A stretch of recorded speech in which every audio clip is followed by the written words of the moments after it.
Ya, bismillahirrahmanirrahim. Assalamualaikum warahmatullahi wabarakatuh. Waalaikumsalam warahmatullahi wabarakatuh. Nah, teman-teman, di pertemuan hari ini secara fungsional kita bicarakan tentang peran, fungsi, ruang lingkup dan PR, khususnya PR di profesional industri ya. Mudah-mudahan ini bisa jadi menambah khazanah wawasan kalian terkait bagaimana ruang lingkup pekerjaan seorang PR ya. Walaupun nanti kalian pun harus tahu bedanya, apa bedanya PR, bedanya humas ya. Boleh aja lah Pak. Ya, so. Apa bedanya PR dan apa bedanya humas? Masih ngerekam ya tuh, Gar ya? Apa? Masih ngerekam? Masih. Udah nggak usah di stop, biarin aja. Oke. Apa adanya lagi. Jadi apa bedanya PR, apa bedanya humas? Humas adalah hubungan masyarakat. Kenapa bahasa Inggrisnya jadi PR? Kalau hubungannya masih oke lah ya, hubungan adalah relations. Kalau masyarakat, bahasa Inggrisnya apa? People. Society. Harusnya kan society relation pokoknya gitu kan. Tapi kok malah jadi public kan? Termasuk juga harus tahu tuh anak-anak ilkom itu apa bedanya publik dan masyarakat. Publik itu ruang lingkupnya segimana, kalau masyarakat ruang lingkupnya segimana. Makanya kita bedah ya, peran, fungsi, ruang lingkup pihak profesional. Walaupun di YouTube sebelumnya itu saya udah jelasin juga sih, tapi itu terlalu spesifik ke government public relations ya. Jadi PR itu sekurang-kurangnya ruang lingkupnya mungkin ada 3 ini ya. Pertama government PR atau peranata humas, atau ya kalian kalau menjadi peranata humas ya entah itu di tingkat Pemkot, Pemprov, kementerian, kalian harus ikutan CPNS. Makanya kemarin itu yang saya kirimkan linknya itu kan ada 80 orang yang ikut. Itu yang udah lolos seleksi PIU TWK gitu. Jadi berapa ribu orang yang se-Indonesia yang ikutan, dan yang tersaring yang lolos itu 80 orang. Nanti akan masuk ke tahap berikutnya, ke tahap SKB, seleksi kompetensi bidang peranata humas. Dan itu mungkin akan disortir lagi sampai mungkin sisanya 50 orang mungkin, yang tersebar di berbagai instansi pemerintah itu ya. Tapi kenapa kok orang mau bersaing ya di CPNS?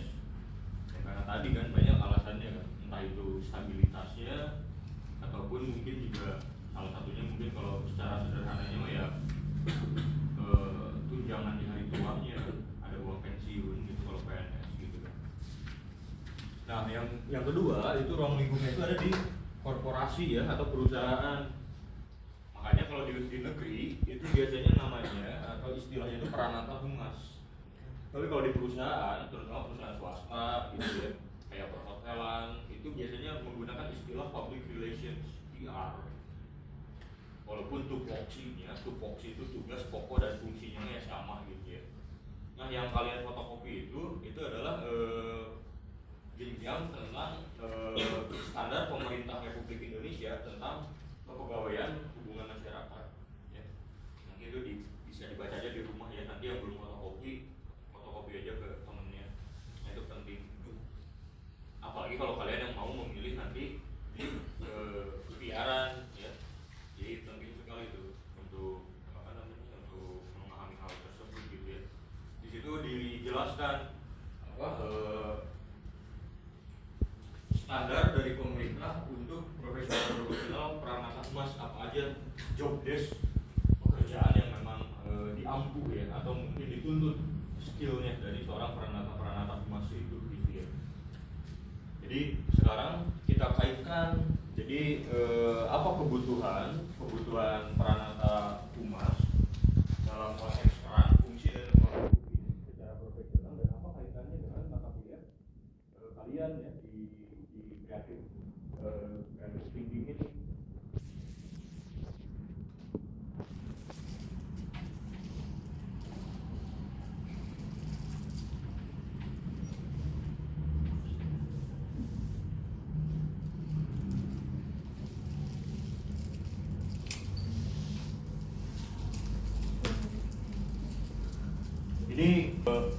kalau mahasiswa ilmu komunikasi minimal pasti disuruh ya beli buku Katlik, Center dan Groom.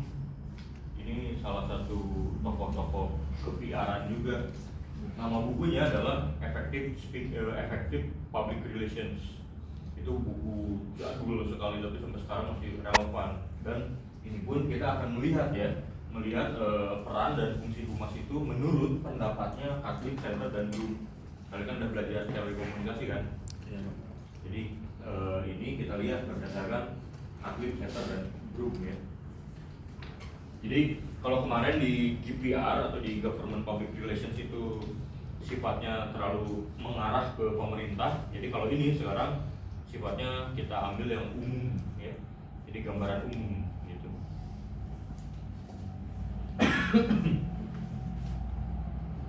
Jadi yang pertama itu katanya maintain good communication.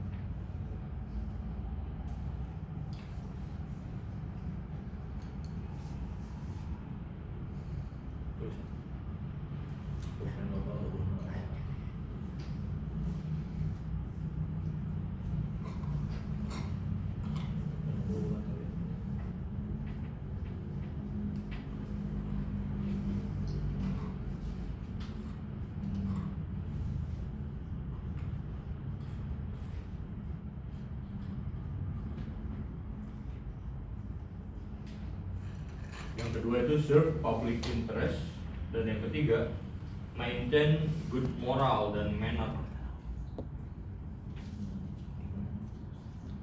Maintain good moral and manner. Nanti kita terjemahkan dikit-dikit. Maintain good communication.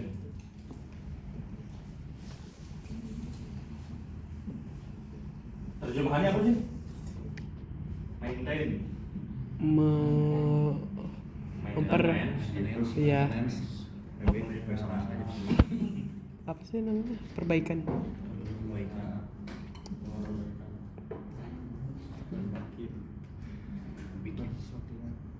Atau lebih tepatnya maintain itu lebih tepatnya tuh ke memelihara lah gitu. Yang pemeliharaan kira-kira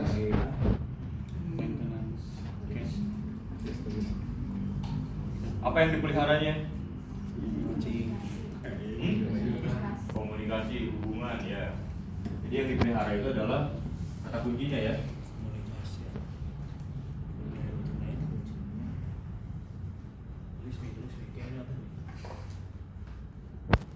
Yang dipelihara itu adalah hubungan yang harmonis. Hubungan harmonis antara siapa? Komunikator dan komunikan. Ya, komunikatornya berarti siapa? Kita. Bukan kita, ini kan kita lagi ngomongin konteks PR di dunia profesional. Berarti komunikatornya adalah ya perusahaan, ya organisasi. Ya. Jadi kalau nanti disebut ada istilah organisasi, berarti organisasi itu adalah perusahaan. Perusahaan di mana humas itu bekerja, ya. Bebas perusahaannya, mau di pemerintah, mau di BUMN, mau di swasta, mau di hotel, mau di kampus, mau di mana lah, bebas. Termasuk juga prospek kerja ya mungkin, karena setiap perusahaan itu pasti ada ya. Karena humas itu adalah bagian dari manajerial ya. Jadi itu pasti ada di mana-mana gitu ya. Termasuk kalau kalian memilih peranata humas itu ya kalau mau memilih secara government ya itu jelas ya. Memang pasti ada pembukaannya gitu. Peranata humas itu di tingkat kota, provinsi ya sampai dengan pemerintahan, sampai dengan anak-anaknya nanti kan banyak sekali ini ya. Kembali lagi ke sini ya. Menurut Katlik, Center dan Groom, jadi katanya maintain good communication atau memelihara hubungan yang harmonis. Hubungan yang harmonis antara publik, antara organisasi dan publiknya. Organisasi itu perusahaan di mana humas itu bekerja, dan publiknya adalah ya ruang lingkup sasaran perusahaan itu yang menjadi publik atau konsumen gitu ya. Publik itu banyak, nanti definisi publik itu banyak ya. Contoh, kita sekarang ada di perusahaan universitas ya kan. Universitas ini pasti punya publik ya. Apa aja publiknya?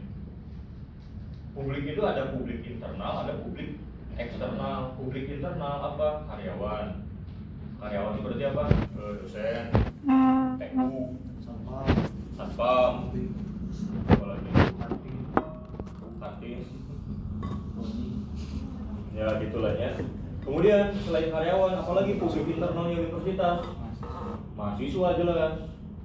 Publik eksternalnya siapa? Berarti sasaran publik yang menjadi sasaran dari organisasi. Berarti kalau kita apa sasarannya? Anak-anak SMA kan, yang akan melanjutkan studi ke perguruan tinggi. Nah itu kalau nah ini kan setiap level, setiap jenjang kan beda lagi. Kalau pemerintah, umpamanya Pemkot Kota Bandung, berarti siapa publik sasarannya? Ya masyarakat Kota Bandung berarti kan. Pertanyaannya adalah apa yang membedakan humas pemerintah dan korporasi? Apa yang membedakannya? Secara contoh sederhana aja.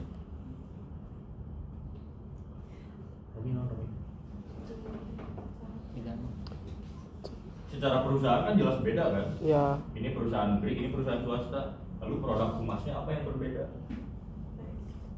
Ya produknya sama-sama komunikasi kan? Tapi apa yang bedanya? Tupoksi. Ya tupoksinya gitu. Tupoksinya mah sama ya, maaf. Oh. Tupoksinya mah itu produk komunikasinya, bukan tupoksinya.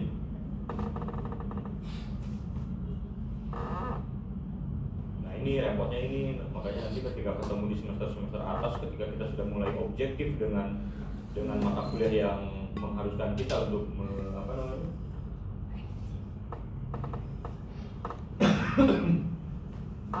jadi yang membedakan itu hanya produk komunikasinya ya. Kalau government PR itu produknya itu lebih ke kebijakan, peraturan, sosialisasi. Kalau korporasi ya produknya ya berupa barang atau jasa mungkin, ya kan? Sekarang barangnya saya punya perusahaan toko buku. Ya berarti humas itu harus bisa meng-create brand awareness atau citra dari buku yang akan diterbitkan kan gitu kan. Biar apa ya? Biar laku atau biar masyarakat tuh tahu bahwa ada buku terbitan baru gitu yang akan segera dikeluarkan oleh perusahaan saya. Itu tugasnya seorang PR di perusahaan. Jadi yang membedakan itu produknya ya. Kalau di pemerintah itu produknya itu ya tadi sosialisasi, peraturan, perundang-undangan. Kalau di perusahaan ya produknya adalah barang atau jasa ya yang jadi produknya perusahaan tadi gitu ya.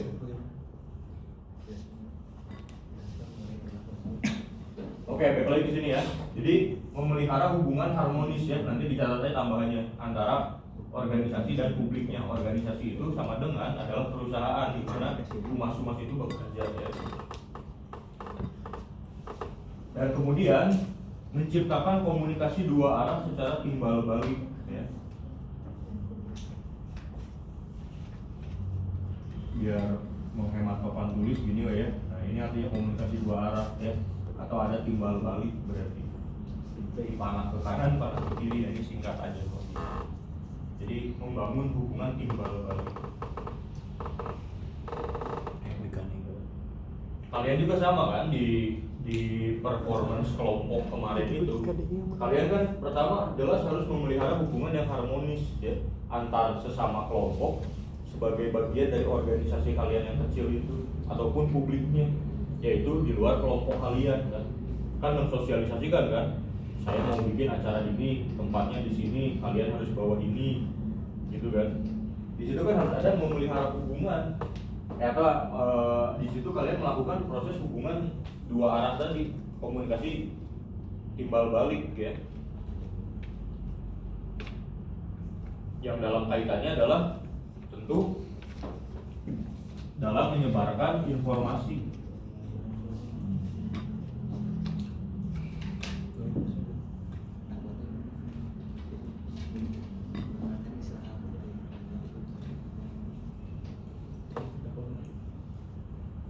Karena gening kan di dalam project atau tugas mata kuliah ini kalian merasakan sendiri kan bahwa menyebarkan informasi itu ternyata bisa menimbulkan ketidaksepemahaman, benar ya? Beberapa kelompok sih oke ya, pengennya begini, tapi ketika ada satu orang yang mengatakan tidak, mungkin bisa jadi berubah, mungkin bisa jadi buntrang, mungkin bisa jadi paciwe. Nah, minang sedangkan, nah berarti itulah yang dimaksud dengan bagaimana seorang public relations itu dia bisa menyebarkan informasi tapi tetap memiliki hubungan timbal balik yang harmonis. Jadi jangan sampai perusahaan berkomunikasi tapi ketika perusahaan itu berkomunikasi malah karudet gitu, atau malah jadi apa? Malah jadi buruk nama perusahaannya karena komunikasi yang dikeluarkan. Contoh, saya kemarin nyuruh kalian nonton yang PR Government CPNS itu, tapi nggak ada yang nonton pastinya. Itu saya sangat menyayangkan sekali ya. Romi. Itu di sana saya mencontohkannya gini. Taman Nasional Gunung Gede Pangrango itu di daerah Bogor mengeluarkan peraturan. UPTD tersebut mensosialisasikan peraturan terkait tarif penggunaan drone di area kawasan Taman Nasional. Kayak di Bromo juga tuh. Ya, jadi yang dulu mah drone itu tidak ditarif, sekarang ditarif. Dan itu ada peraturannya dikeluarkan oleh Taman Nasional. Taman Nasional Gunung Gede Pangrango itu kan UPTD, Unit Pelaksana Teknis Daerah, di bawah Kementerian KLHK, Kementerian Lingkungan Hidup dan Kehutanan, ya kan? Itu kan kerjaannya orang humas tuh, Pranata Humas tuh, mengeluarkan sosialisasi kebijakan melalui platform resmi pemerintah, ya, entah itu medsosnya atau Instagramnya atau apanya lah gitu, tapi resmi punyanya Taman Nasional. Kemudian aturan dan larangan itu ternyata tidak memberikan feedback yang harmonis, karena masyarakat malah justru viral. Wah, kok anehnya Taman Nasional bukannya bagus ya? Bukannya dibantu dipromosiin ya pariwisata sama orang-orang yang pakai drone, nerbangin drone itu. Nah di sini kan ada hubungan timbal balik yang tidak merata, ya. Dalam artian apa yang diatur oleh peraturan itu tidak bisa dipahami oleh masyarakat secara utuh. Sekarang saya tanya ke kalian setuju nggak sama peraturan itu? Ya? Setuju atau nggak setuju? Tergantung kebutuhan. Tergantung kebutuhan. Gimana kata kalian? Gimana kata Tegar?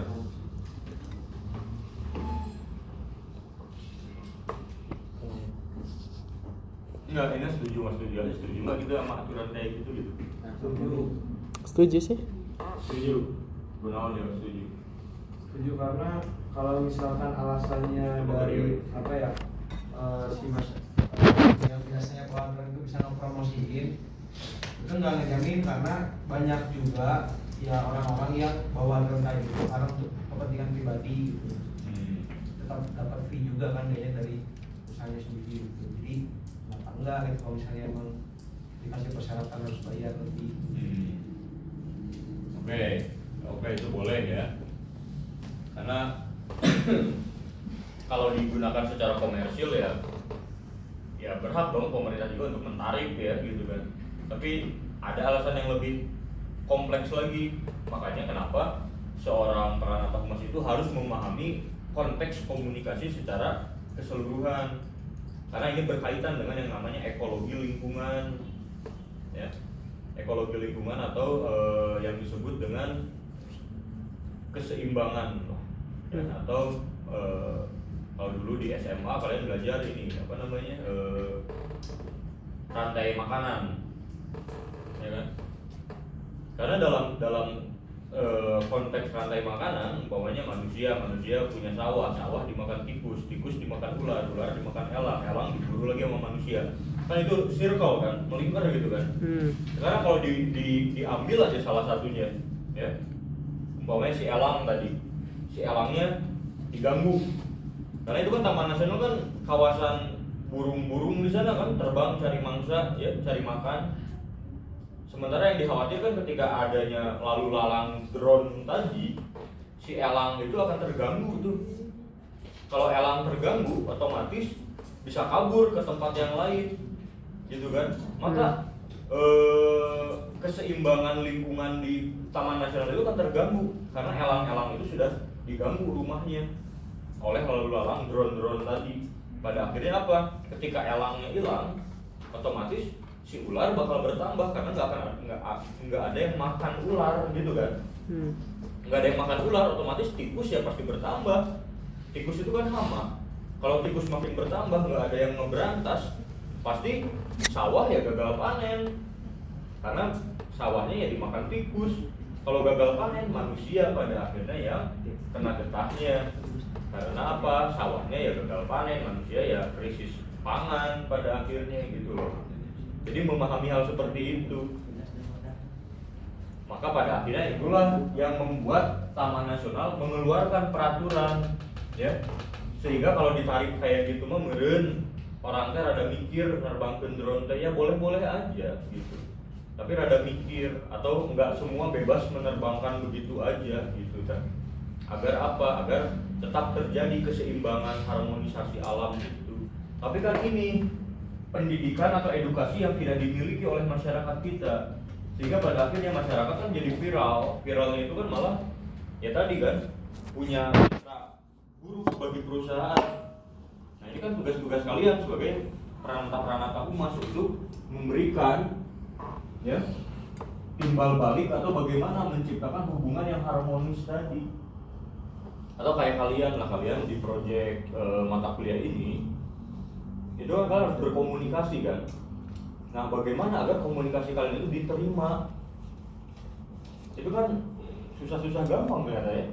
Kalian udah merasakan langsung kan? Kita datang jam sakit, datang jam sakit. Iya tuh. Pais kita tadi telat lain.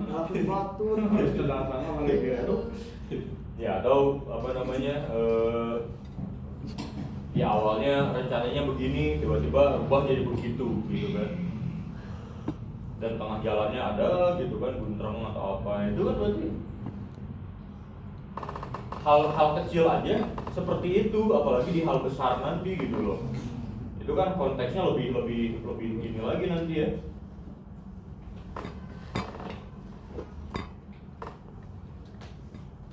Jadi ini konteksnya menyebarkan informasi, memelihara hubungan harmonis, ini bisa memelihara atau nanti pada akhirnya membina, ya.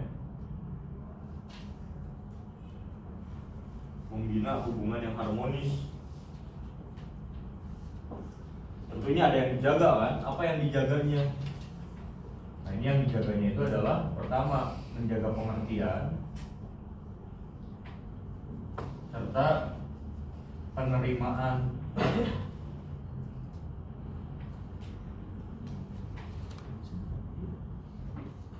Jadi ada hubungan saling memahami. Pengertian itu kan hubungan saling memahami, yang pada akhirnya terjadilah kesepakatan, mutual understanding.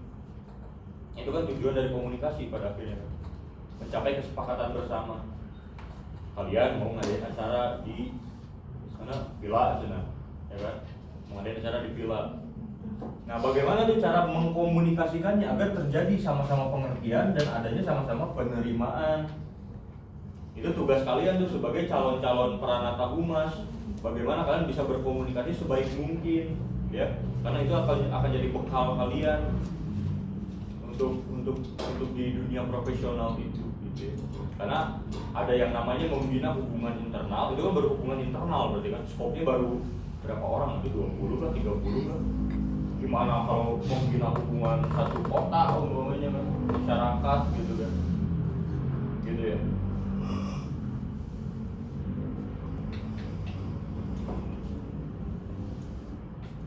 Oke, yang kedua serve public interest, ya. Pelayanan. Serve, melayani. Jadi ini kurang lebih tuh intinya ya, jadi melayani ya.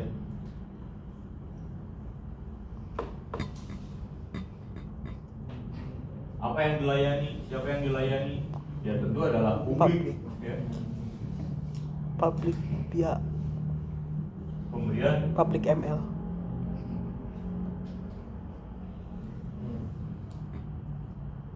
memberikan nasihat kepada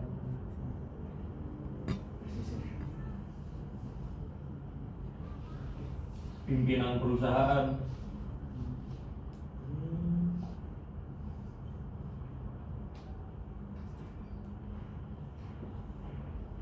Melayani publik jelas tadi ya, karena kan tugasnya adalah memberikan to inform ya, atau to persuasion atau to education.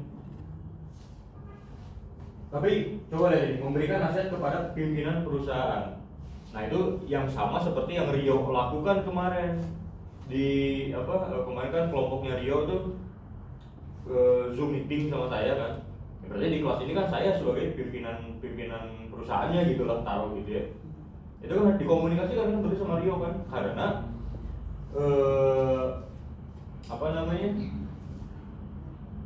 publik internal di kelas ini tidak menyepakati apabila acara itu dilakukan di hari ini karena bentrok dengan libur Natal gitu kan.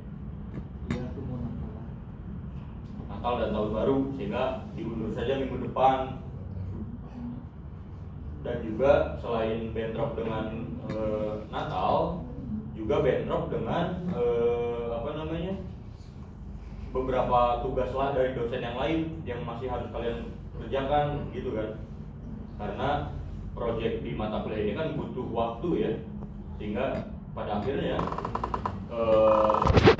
harus memberikan arahan atau komunikasi kepada saya terkait rencana bahwa ya kegiatannya harus diundur ke minggu depan. Jadi di dunia profesional pun sama nanti seperti itu. Setelah kalian melihat bagaimana indikator komunikasi yang ada di lapangan, itulah yang harus bisa kalian berikan kepada atasan nanti. Karena PR ini punya fungsi sebagai manajer ya, manajer komunikasi itu tugas pokok dan fungsi yang sifatnya itu idealnya harusnya begitu gitu ya. Dan terakhir adalah maintain good moral and manner ya, berarti memelihara perilaku dan moralitas perusahaan dengan baik ya.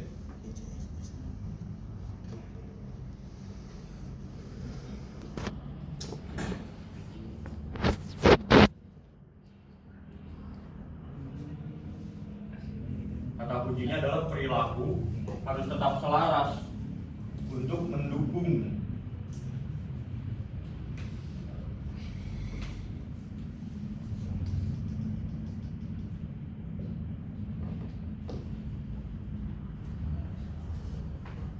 ini nanti menarik nih. Iya, menarik.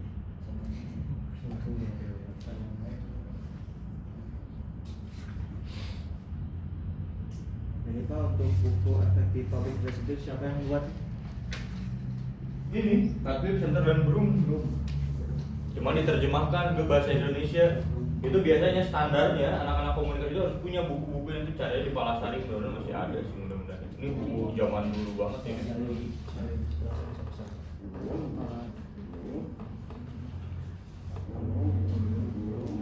Nah ini lihat perilaku yang selaras mendukung visi misi ya.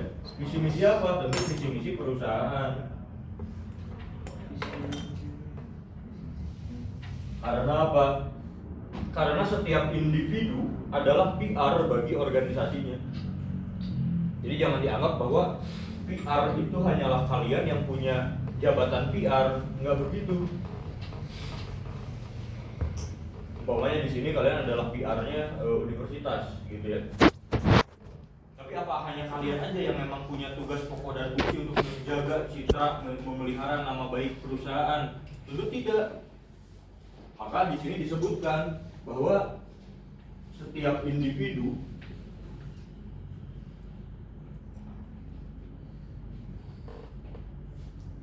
adalah humas.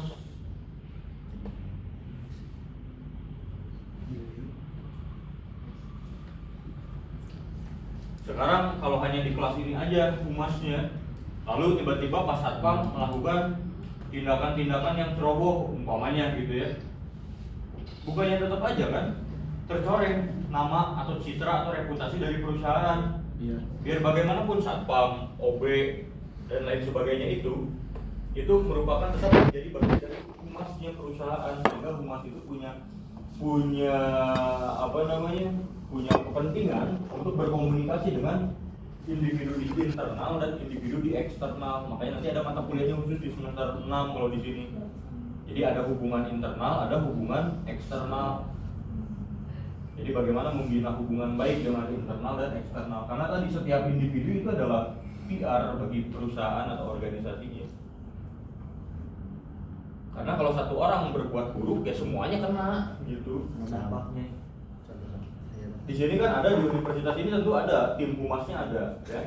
Tapi Tegar atau Mukti sebagai mahasiswa umpamanya melakukan kenakalan umpamanya di luar. Contoh. Tapi pada akhirnya kan yang dibawa itu apa? Ya nama universitasnya kan? Universitas, ya. Mahasiswa Universitas Anu melakukan Memakai- kejahatan transaksi apa gitu umpamanya. Memakai kemeja jaring-jaring pada saat UTS. Soalnya contoh itu Kelas UTS. Nah itu kan perilaku satu orang, tapi mengakibatkan yang jelek itu satu perusahaan, Iya. gitu loh. Makanya inilah yang disebut kenapa setiap individu adalah humas bagi organisasinya, sehingga tugas kalian itu adalah gimana memaintain good moral and manner ini. Jadi manner ini untuk semua orang ya.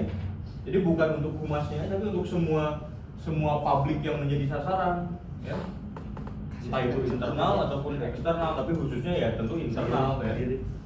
Agar perilakunya itu selaras mendukung visi misi perusahaan, ya tergantung visi misi perusahaannya apa nanti.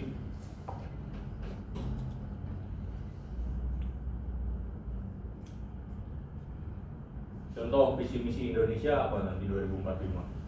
Mas. Indonesia emas katanya kan 2045. Lalu apa yang disiapkan berarti untuk menyelaraskan atau mendukung visi misi pemerintah Indonesia untuk mewujudkan Indonesia emas 2045? Di 2045 itu siapa sih yang akan tampil? Ya kalian. Saya Pak, saya. Berarti saya mendukung visi misi Indonesia, yaitu apa? Menyiapkan talenta-talenta muda yang nanti akan berkiprah di 2045 sebagai profesional-profesional yang akan tampil berikutnya. Masya Allah. Saya bantu hari ini, bantu ilmunya, bantu didorong, bantu disupport, bantu di ya apalah yang bisa saya berikan sebagai bantuan. Masa di mana? WhatsApp. Nah itu PR pun begitu, bagaimana kalian akan membangun satu program yang mendukung visi misi. Termasuk di mata kuliah ini kalian bikin project itu kan mendukung ya program-program yang kalian lakukan itu mendukung visi misi dari mata kuliah ini. Kalian melakukan berbagai kreativitas karena ya itu kalian demi mendukung apa yang menjadi nilai pelajaran dari project di visi misi di mata kuliah Kreatif. ini gitu. Oke, ini baru penjelasan sederhana banget ya.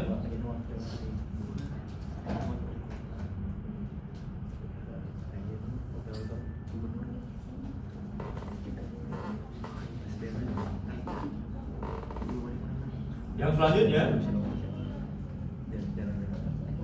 ini kayak karena waktunya juga nggak akan cukup kan, jadi kita lihat ininya aja dulu ya, peran dan fungsinya aja dulu.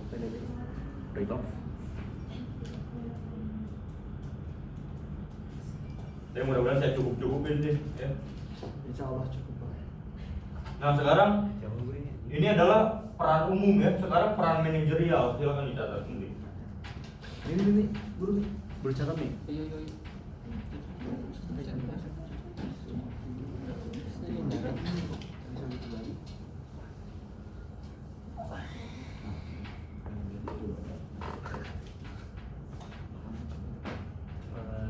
peran manajerial satu sifat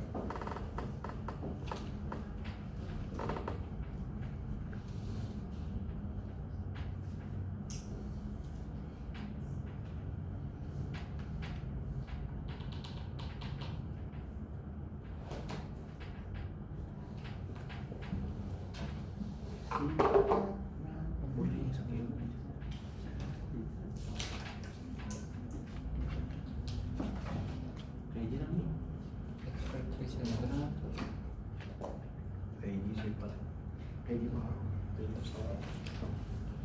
Kayak gimana? Hirup pula hirup. Kayak hirup hirup soalnya. Oh iya. Kita hirup. Terus beres namanya.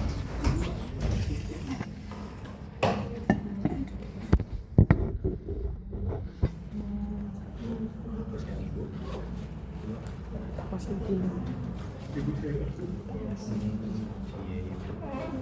Ibu. Air dulu sebentar. Iya. Masih on kan itunya ya? Masih.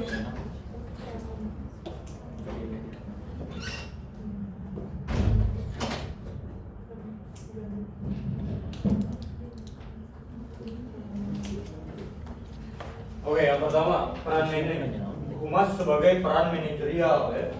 Pertama adalah expert prescriber. Bagaimana secara peran manajerial humas itu harus mampu memanage masalah-masalah yang terjadi entah itu di lingkungan internal ataupun lingkungan eksternal, memahami isu-isu yang sedang berkembang, ya. Sampai dengan bagaimana humas itu harus mampu melakukan atau memberikan informasi-informasi yang responsif ya.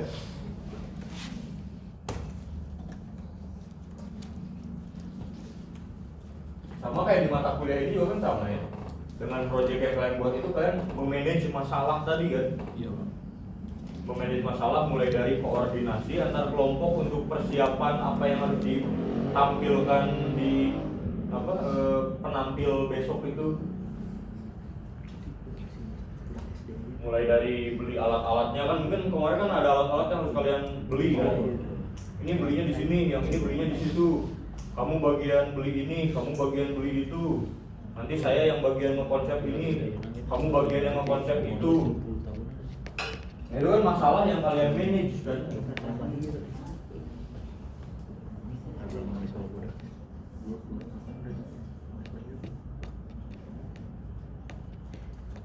Yang kedua adalah sebagai fasilitator atau communication fasilitator.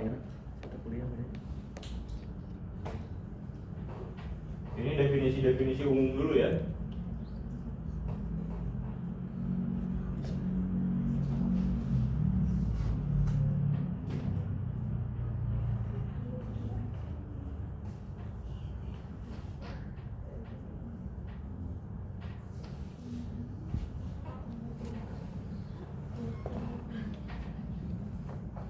Jadi sebagai fasilitator, mediator, atau sebagai penghubung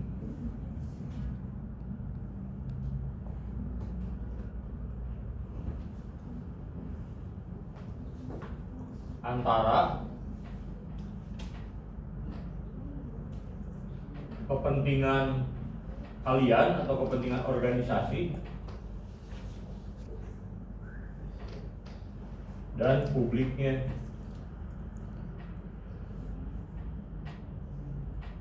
Makanya kan saya harapan awalnya itu kan dalam proyek mata kuliah ini kalian tuh bisa melakukan kolaborasi ya. Contoh kan kemarin udah ada beberapa isu kan, atau udah ada beberapa wacana bahwa oh saya mau kolaborasi sama ini, kelompok saya mau kolaborasi sama itu, walaupun pada akhirnya tidak ada yang tercapai ya, belum mungkin ya.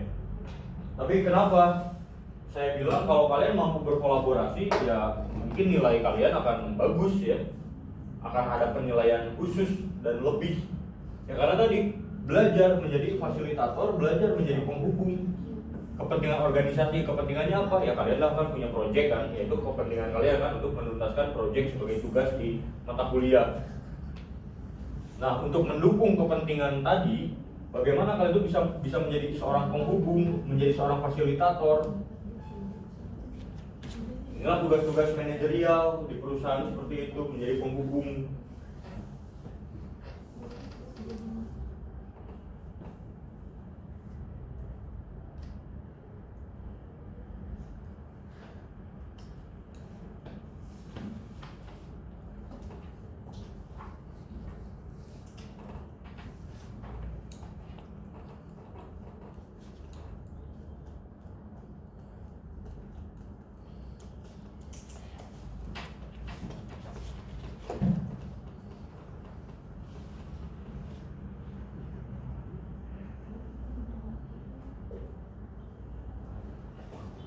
Dan yang terakhir adalah problem solving fasilitator. Jadi kalian itu sebagai humas bisa menjadi memfasilitasi dalam mengatasi masalah atau bagaimana untuk mengimplementasi kebijakan-kebijakan perusahaan bagi publiknya.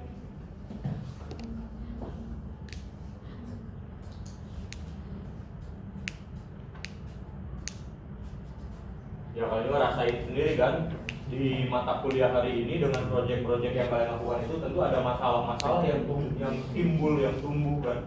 Ya. Entah itu bergesekan dengan mata kuliah ini atau bergesekan dengan job desk di mata kuliah yang lain dan banyak lah gitu. Tapi intinya seorang humas itu ya. Jadi kalau kalian sampai hari ini masih egois dalam artian egois mementingkan kepentingan sendiri dan kalian masih belum bisa untuk memahami orang lain sebagai audiens, sebagai teman, sebagai sahabat atau sebagai publik internal kalian, itu berarti kalian belum mengembangkan skill terbaik seorang humas.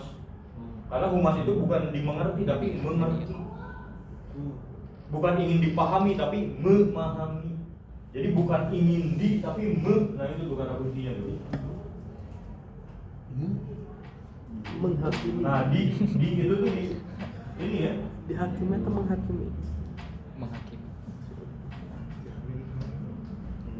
Jadi kalau di kelas ini si Anu masih pengen nah itu gagal tuh sebagai calon-calon peranata humas terbaik tuh. Karena calon peranata humas ya, atau dalam konteks kita belajar hari ini bukan ingin tapi ingin melayani, ingin memahami, ingin mengerti, bukan ingin Kalau ingin itu egois. Jadi orang yang harus ngerti kita pengennya ke situ, oh orang harus ikut, harus ke situ. Kita maunya ke sana, oh orang harus ikut ke sana. Tapi sebagai problem solving fasilitator mengatasi masalah, tentu kan masalah di sini kan karena kita ada 30 orang, berarti ada 30 pemikiran. Iya. Yang satu pengen ke sini, yang satu pengen ke sana, yang satu pengen gini, yang satu pengen gitu. Dan bagaimana tuh ngambil titik agar dia tadi ingin melayani, ingin berusaha memahami, sehingga pada akhirnya tercapai yang namanya mutual understanding atau kesepemahaman bersama gitu. Iya.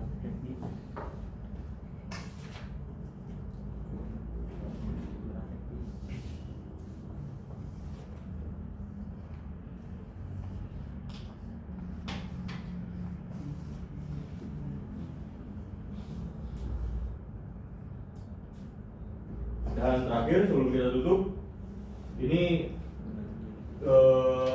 hal-hal sederhana aja tentang ruang lingkup pekerjaan humas ya. Yang pertama itu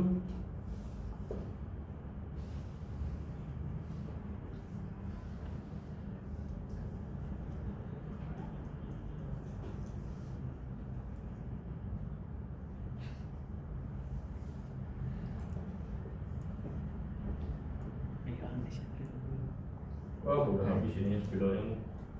Mau beli jadi mau hidung. Permanen hidung. Nah, lain mengali biji pas aduh. Enak ya we.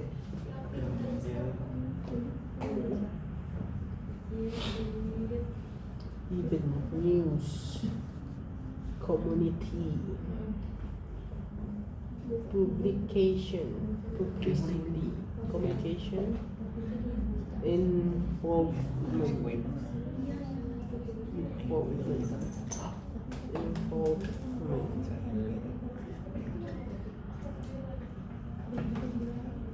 media relation. Yang berapa sudah?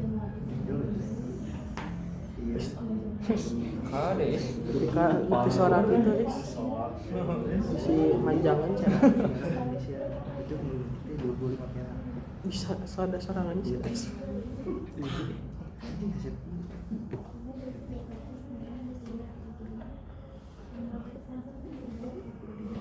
Udah sampai sini aja dulu. Dan ini adalah ruang lingkup pekerjaan kalian nanti kalau jadi public relations. Ya. Pertama adalah melakukan publikasi atau publicity.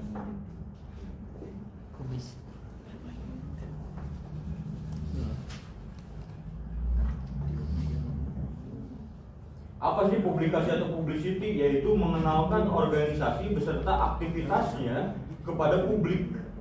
Nah ini kan kalian nggak sempat nyatet, kalau karena ini direkam, ini adalah deskripsinya, ini bisa dicatat nanti hal-hal kayak gitu. Yaitu mengenalkan organisasi beserta aktivitasnya kepada publik. Maka salah satu keterampilan yang harus dibangun oleh Pranata Humas. Nah, bagaimana kalian itu? Makanya kenapa kalian belajar fotografi? Ya. Teknologi komunikasi. Komunikasi, belajar creative thinking. Yes. Karena itu untuk mendukung kalian untuk melakukan publikasi. Pranata Humas. Karena publikasi yang kalian berikan itu atau yang kalian keluarkan nanti itu adalah yang akan mendukung citra perusahaan di mata publiknya, gitu loh. Makanya perfeksionis sekali, dan bahkan teman-teman, saya kasih tahu, biasanya kalau dalam mata kuliah yang khusus mau kita berbicara tentang PR, ya, biasanya pakaian pun itu dituntut untuk selaras dengan performa seorang PR. Biasanya seperti itu. Contoh, pakaiannya harus formal. Bahkan sepatu nggak boleh pakai sepatu cats atau casual, pakai pentopol. Media udah. Atau bahkan ada beberapa mah yang memang harus celana aja harus formal. Nggak boleh pakai kaos, harus pakai kemeja. Oh, Romi atau Karena tadi, karena kita itu PR itu menjadi citra atau representasi dari perusahaan.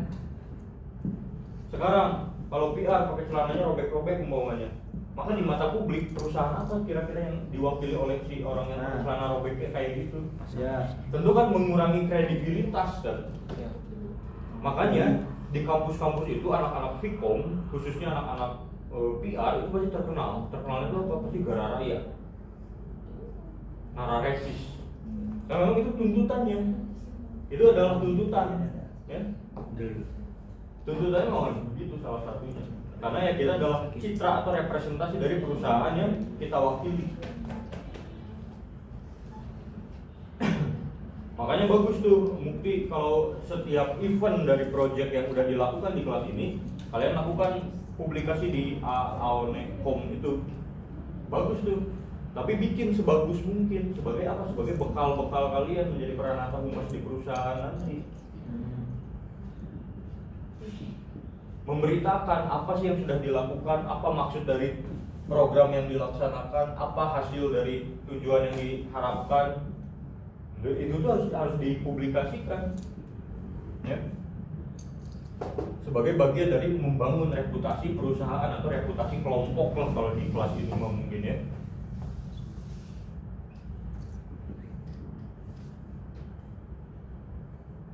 Kalau contoh publisitas humas itu ya tentu ya salah satunya mengirim press release. Kalian kan belum tahu kan press release itu apa kan? Itu ada ininya nanti bagaimana teknik menulis press release.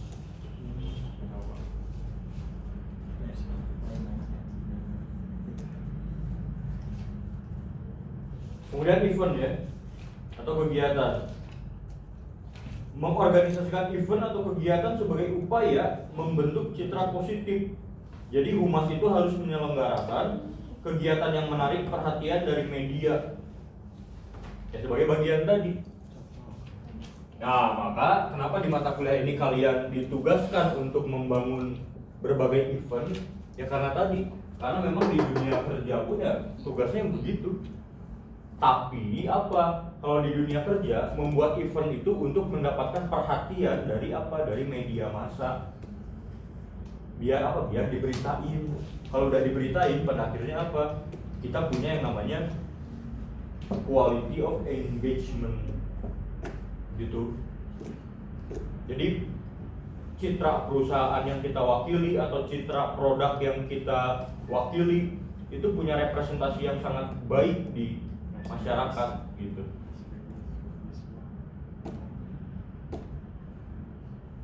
Dan ketiga berita ya. Udah jelas kan kalau berita mah ya, udah paham lah ya. News.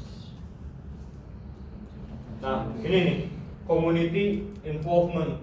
Jadi kalian itu harus mampu membangun kualitas-kualitas acara yang memang bisa pada akhirnya menjadi ajang untuk kolaborasi tadi. Itu adalah community involvement. Jadi Humas itu membuat program yang ditunjukkan untuk menciptakan keterlibatan komunitas atau masyarakat.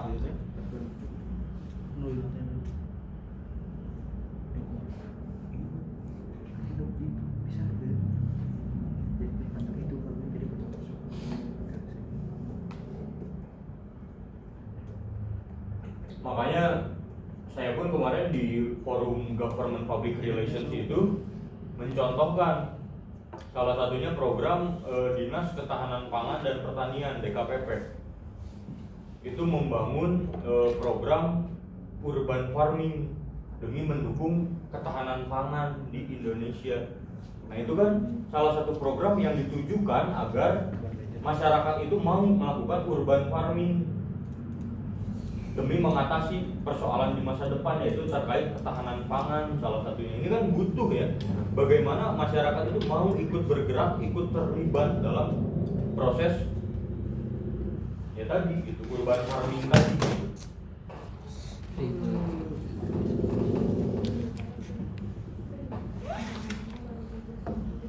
Nah, tentu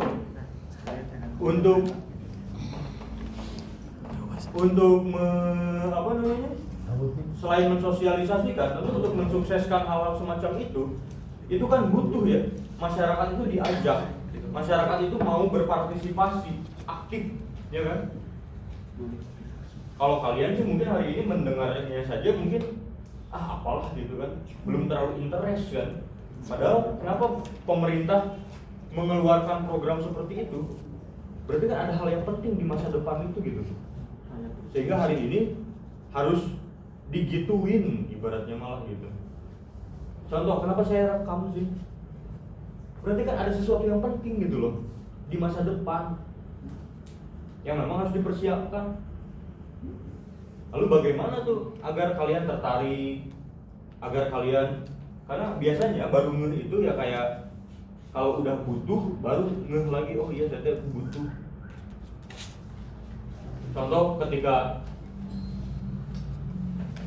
kalian mau CPNS umpamanya gitu ya, butuh tuh ilmunya, baru deg-degan karena kan harus bersaing melawan puluhan ribu masyarakat Indonesia gitu kan. Baru tuh, oh ternyata materi-materi yang dulu itu penting sekali. Catatannya kan nggak punya. Tapi karena kalian udah fotokopi, nggak apa-apa, bagus ya. Jadi apa? Setidaknya peraturan pemerintah terkait hubungan masyarakat itu kalian bisa baca nanti di fotokopiannya. Itu tugas-tugas harian, rutin dan sebagainya itu ya. Ya ini banyak banget sih, tapi ya dasar-dasarnya aja dulu.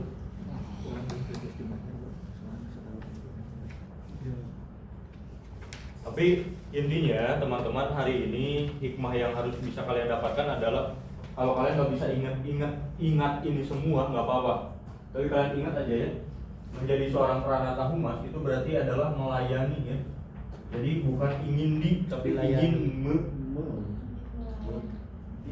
bukan ingin dimengerti, ingin dipahami. Itu kalian nggak akan punya, nggak akan terbangun kualitas kalian sebagai ahli komunikasi itu, ya. Karena ahli komunikasi itu ini ingin memahami, berusaha memahami pada akhirnya, berusaha melayani, berusaha mendukung, bukan ingin didukung tapi mendukung.